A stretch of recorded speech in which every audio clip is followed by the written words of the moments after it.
Muhammad, peace be upon him, was born in Makkah, Arabia, on the 12th of Rabi al-Awwal. His mother, Amina bint Wahb, was the daughter of Wahb ibn Abdul Manaf of the Zahra family. His father, Abdullah ibn Abdul Muttalib, was the son of Abdul Muttalib. His ancestors can be traced to the noble house of Prophet Ismail, A.S., the son of Prophet Ibrahim, A.S.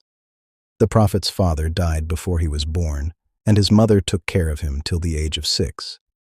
By the time he turned 6, his mother too passed away. His grandfather, Abdul Muttalib, took tender care of the orphaned child, but the old chief passed away in the next 2 years, and before his death, he put the little one in charge of his uncle, Abu Talib. Prophet Muhammad, peace be upon him, grew up as an obedient boy. When he was 12 years old, he accompanied his uncle Abu Talib on his journey to Busra. They traveled for many months in the desert. When he introduced Muhammad, to the monk, Bahira was very impressed. He then said to Abu Talib, "Return with this boy and guard him against the hatred of Jews. A great career awaits your nephew." Abu Talib didn't quite understand what the monk had meant. His nephew was just a normal child.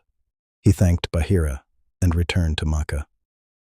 After this journey, nothing special happened in the life of this young prophet for a long time. But all authorities agree that he had great wisdom, manners and morals, which was rare among the people of Makkah. He was liked by everyone for his good character and wisdom, that he received the title of Al-Amin, which means the faithful. Like every other child, he had to do the chores in his family. His uncle had lost most of his wealth, and the Prophet helped him by taking care of his flocks. Prophet Muhammad, peace be upon him, mostly led a solitary life.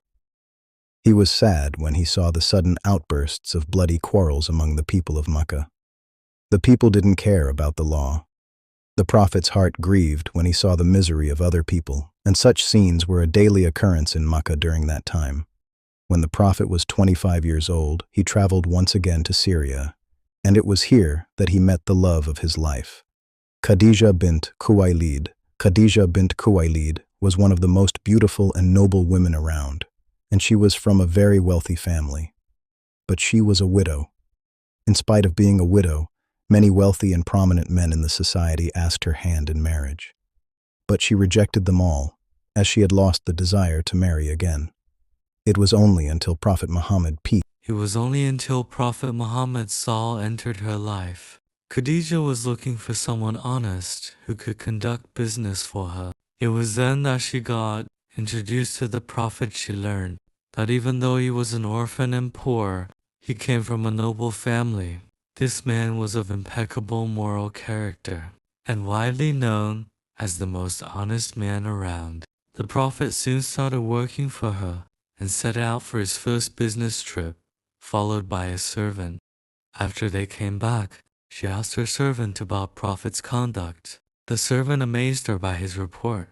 "This young man is the kindest I have ever seen," he said. "He never treated me harshly, as many others do.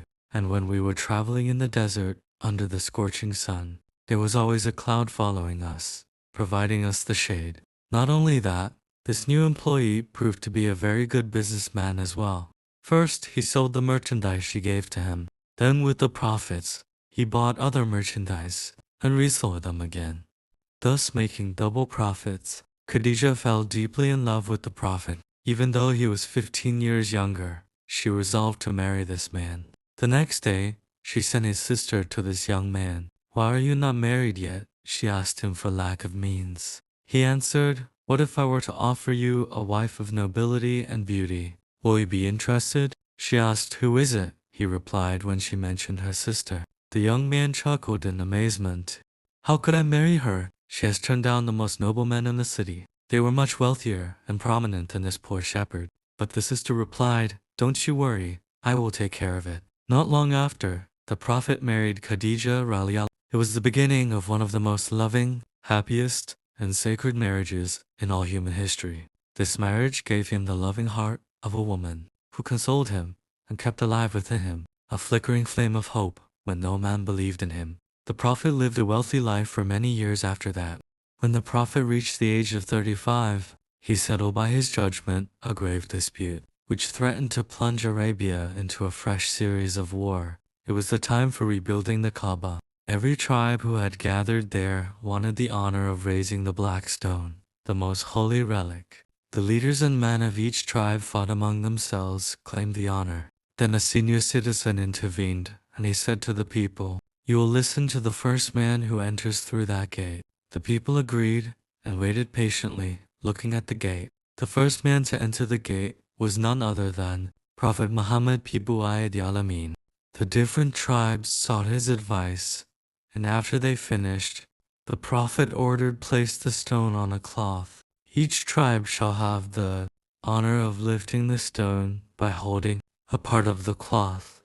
The people happily agreed to this idea. The stone was thus placed, and the rebuilding of the house was completed without further interruption. It was during this time that Usman ibn Huwairith arrived in Mecca. He tried to tempt the people of Makkah by using Byzantine gold and tried to turn the territory dependent on Roman government.